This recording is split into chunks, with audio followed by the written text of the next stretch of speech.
ಯಾವ ಥರ ಇಲ್ಲಿ ಇದಾಗಿದೆ ಚುನಾವಣೆ?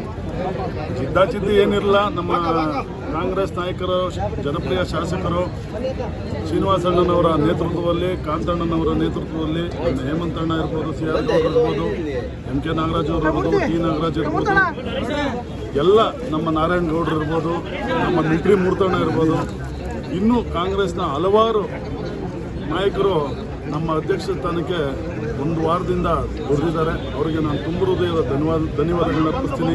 ಹಾಗೆ ನಮ್ಮ ನಗರಸಭೆಯ ನನಗೆ ಬೆಂಬಲ ನೀಡಿದಂಥ ಎಲ್ಲ ನಗರಸಭೆಯ ಸದಸ್ಯರು, ಅಕ್ಕ ತಂಗಿಯರು, ಅಣ್ಣ ತಮ್ಮಂದಿರಿಗೂ ನಾನು ತುಂಬ ಹೃದಯದ ಧನ್ಯವಾದಗಳನ್ನ ಅರ್ಪಿಸ್ತೀನಿ.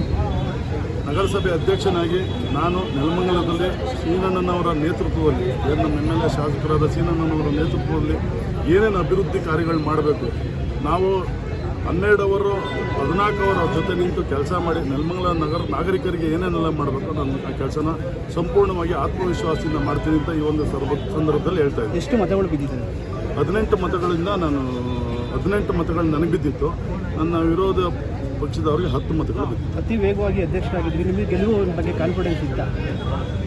ಗೆಲುವಿನ ಬಗ್ಗೆ ಕಾನ್ಫಿಡೆಂಟ್ ಅಂದರೆ ಇದು ಕಾಂಗ್ರೆಸ್ ಪಾರ್ಟಿ ಬಂದು ರಾಷ್ಟ್ರೀಯ ಪಕ್ಷಕ್ಕೆ ಎಲ್ಲರೂ ಗೌರವ ಕೊಡಲೇಬೇಕು.